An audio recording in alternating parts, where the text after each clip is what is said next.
I sold all my possessions one by one until the apartment looked like a hollow echo of itself. The chairs went first, then the couch, then the small coffee table that had always wobbled but felt like part of the family. My friends thought I was reckless. Some even called it a breakdown. But they didn't see what I saw in those moments. The possibility of carrying my life in my own two hands. Every transaction was a quiet liberation, every empty corner a breath of air. I thought I would feel naked without my things, but instead I felt strangely invisible, like I could slip through the world without anyone catching hold.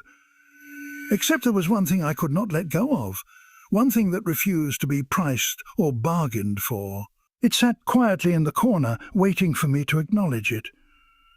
It was an old wooden box, no bigger than a shoebox, painted in a faded red that had chipped in places to reveal the soft brown grain underneath. It wasn't worth anything, at least not in the way the antique shop owner meant when he examined it and shrugged.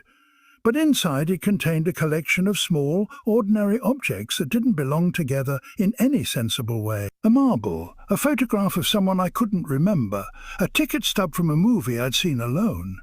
Each one was like a pebble from a distant shore, holding a weight beyond its size. I'd thought about selling it once, but the idea made my stomach tighten. This box wasn't just mine.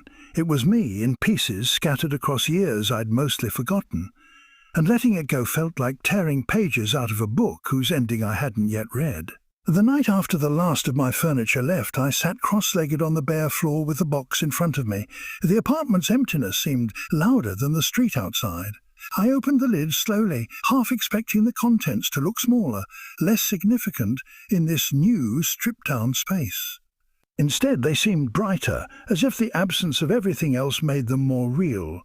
I picked up the marble first, rolling it between my fingers, feeling the cool glass warm against my skin. I could almost remember the child's voice that had given it to me. Was it my cousin, a neighbour, or did I find it somewhere and decide it belonged to me? The truth didn't matter. What mattered was that it was here, still. The photograph was next. A woman stood at a pier, her back to the camera, hair tangled by the wind. The sea stretched beyond her, restless and grey. I didn't recognize her, but I knew the feeling in the picture, the longing for something you can't quite name. I'd carried that same ache in different forms over the years, in the way I packed bags too quickly for trips, in the way I lingered too long on train platforms. Maybe she was someone I met only once, someone who gave me that moment like a gift, knowing I would keep it longer than her name. The edges of the photograph were soft now, worn by time and handling, like a memory that keeps asking to be remembered. The ticket stub made me smile, though it was for a movie I didn't particularly like. The paper was brittle, the ink faded so the title was almost illegible.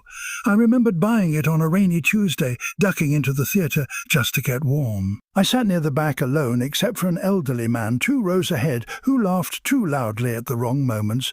I never knew his name, but I can still hear that laugh, the way it broke through the damp quiet. The movie ended, but I stayed in my seat until the credits stopped rolling, watching the empty screen as if something else might appear. When I walked out, the rain had stopped, and the air smelled like wet pavement and possibility. That was the night I started keeping the box. Owning nothing else made the box feel heavier, not in a burdensome way, but as if its meaning expanded to fill the space my other things used to occupy. It was my anchor in the strange freedom I'd given myself. Friends asked if I was going to keep travelling light, if this was just a phase before I bought new furniture and replaced what I'd sold. I told them I didn't know.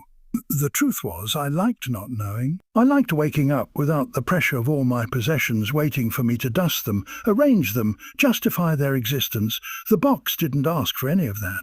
It simply waited, quietly, until I needed to remember who I'd been in small, unguarded moments. One afternoon, I took the box with me to the park. I sat on a bench under a tree just beginning to lose its leaves. People passed by without noticing me, which felt exactly right. I opened the box and laid the objects out on the bench, one by one, watching the sunlight shift across them. It felt like introducing them to the world again, though they didn't seem to care for an audience. They were content in their stillness, in their quiet connection to me. A small boy paused to look at the marble, his eyes wide. I let him hold it, and for a moment I thought about giving it to him. But when he handed it back with a solemn nod, I realized I wasn't ready to let go of anything in that box. Not yet. Sometimes I wondered if the box was a kind of selfishness. I had been willing to part with everything else, to shed all the layers of my life, but these fragments I clung to. They weren't even the most beautiful or valuable things I'd owned, yet the thought of them in someone else's hands felt wrong, like giving away a secret that wasn't mine to tell. The box wasn't about nostalgia, it was about proof. Proof that I had lived, that the quiet, almost invisible moments mattered just as much as the big, loud ones. If I lost the box, I feared I might lose myself in the blankness that would follow. Months passed, and the apartment remained sparse. I slept on a mattress on the floor, cooked simple meals in a kitchen that held only the basics. The box lived on a shelf near the window, catching the morning light. I never locked it, but I never left it far from reach. I found myself opening it less often, not because it had lost importance, but because its presence was enough. Just knowing it was there made the air around me feel steadier. My friends still didn't understand why I hadn't filled the space again. Maybe one day I would. But for now, the emptiness was a kind of peace, and the box was the one pulse that kept it alive. One rainy night, the power went out. The apartment was swallowed in darkness, the city outside reduced to muffled sounds and shadows. I lit a candle and sat beside the box, the flames' glow catching the red paint in flickers. I opened it and let the candlelight wash over each object.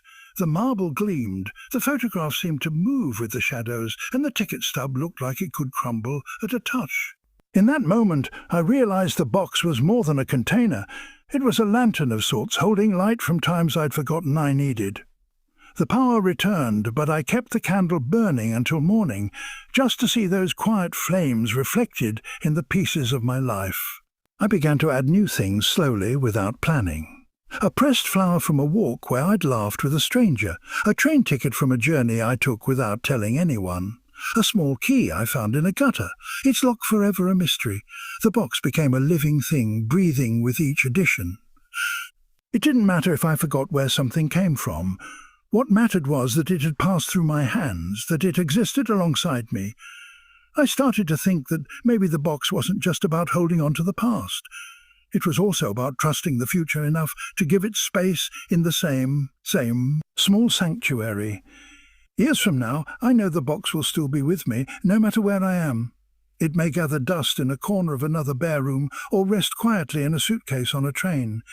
The contents will change, grow, and maybe even spill over into another box. But I will never sell it.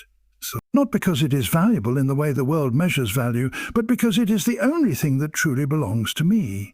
Everything else I own can be lost, stolen, or given away. But this is my life in fragments, my story in objects too small for anyone else to notice, and I will keep it always.